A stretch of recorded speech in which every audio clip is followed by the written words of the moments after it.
Top 10 के sponsor है Adnan water tank, safe and healthy water storage solution, Ballaguda, Hyderabad.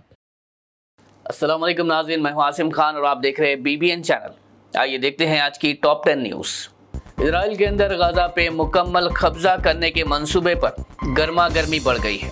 PM Netanyahu के plan के मुताबिक इजरायली फौज गाजा के पूरे इलाके पर कब्जा करेगी ताकि हमास को दबाव में लाके होस्टेजेस को छुड़ाया जा सके, मगर army chief lieutenant general Eyal Zamir और दूसरे फौज और इंटेलिजेंस के सीनियर अफसरान ने इस प्लान पर सख्त एतराज़ उठाते हुए कहा कि ये न सिर्फ होस्टेज की जिंदगी खतरे में डालेगा बल्कि एक खतरनाक बगावत को भी जन्म दे सकता है।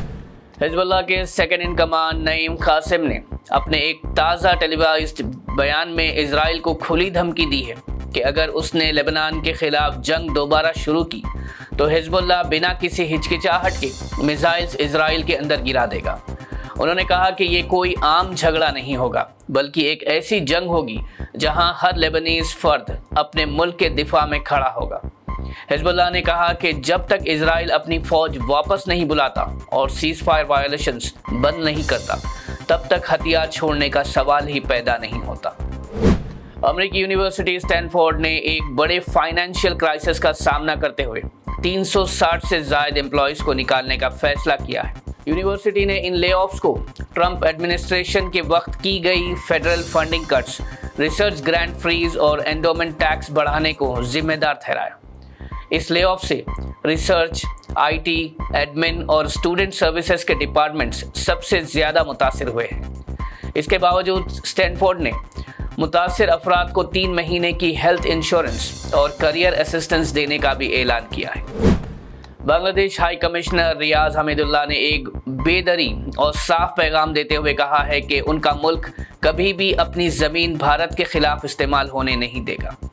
उन्होंने ये वाज़ेह किया है कि पाकिस्तान या चाइना के साथ किसी भी किस्म का इनफॉर्मल या फॉर्मल अलायंस भारत के खिलाफ नहीं है। हमीदुल्लाह ने यह भी बताया कि बीजिंग और इस्लामाबाद के साथ जो डिप्लोमेटिक एंगेजमेंट्स है वो सिर्फ डेवलपमेंट और ट्रेड के हवाले से है। इस दौरान उन्होंने भारत के साथ ताल्लुक़ को जियोग्राफिकली नेचुरल और हिस्टोरिकली रूटेड करार दिया। पाकिस्तान के वज़ीर आज़म शहबाज शरीफ ने कश्मीर को भारत और पाकिस्तान के दरमियान तनाव की सबसे बड़ी वजह करार देते हुए कहा कि इस मसले का हल बिना किसी डिले के निकालना ज़रूरी है। उन्होंने अगस्त 5, 2019 को भारत के तरफ से आर्टिकल 370 के खात्मे को रीजनल पीस के खिलाफ एक वादा शिकनी और कश्मीरी अवाम के हुकूक पर ज़बरदस्ती करार दिया। शहबाज शरीफ का कहना था कि अमन सिर्फ तभी मुमकिन है जब कश्मीर का फैसला कश्मीरी लोगों की ख्वाहिश और UN के फैसलों के मुताबिक किया जाए। उनका ये भी कहना था कि पाकिस्तान अमन चाहता है मगर इज्जत और बराबरी के बुनियाद पर। कांग्रेस लीडर राहुल गांधी ने एक बार फिर PM मोदी को निशाना बनाते हुए कहा कि वो अमेरिकी सदर डोनाल्ड ट्रंप के बार बार के धमकियों का सामना इसलिए नहीं कर पा रहे क्योंकि अमेरिका में अडानी ग्रुप के खिलाफ इन्वेस्टिगेशन चल रही है। राहुल गांधी का कहना था कि मोदी के हाथ बांधे हुए हैं और वो ट्रंप के प्रेशर में इसलिए है क्योंकि उनके फाइनेंशियल टाइज अडानी और रशियन ऑयल डील से जुड़े हुए हैं। राहुल गांधी ने यह भी कहा कि मोदी सरकार अमेरिका की ट्रेड पॉलिसीज और ट्रंप के एग्रेसिव टैरिफ्स के सामने झुक गई है।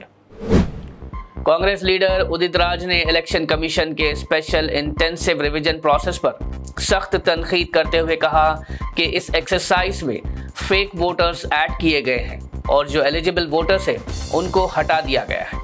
उन्होंने कहा कि इससे मुस्लिम और OBC कम्युनिटीज़ का वोट बैंक जानबूझकर कमज़ोर किया जा रहा है। उन्होंने इलेक्शन कमीशन पर BJP की मदद करने का भी इल्ज़ाम लगाया। इस कंट्रोवर्सी के बीच ऑपोजिशन इंडिया ब्लॉक ने एक स्टेट वाइड यात्रा का ऐलान किया है जिसका मकसद वोटर लिस्ट गलतियों को हाईलाइट करना और पब्लिक ग्रीवेंस उठाना है।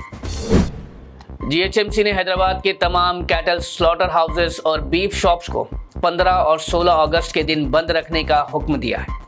ये फैसला इंडिपेंडेंस डे और श्री कृष्ण जन्माष्टमी के हवाले से रिलीजियस और पब्लिक सेंटिमेंट्स का लिहाज रखते हुए लिया गया।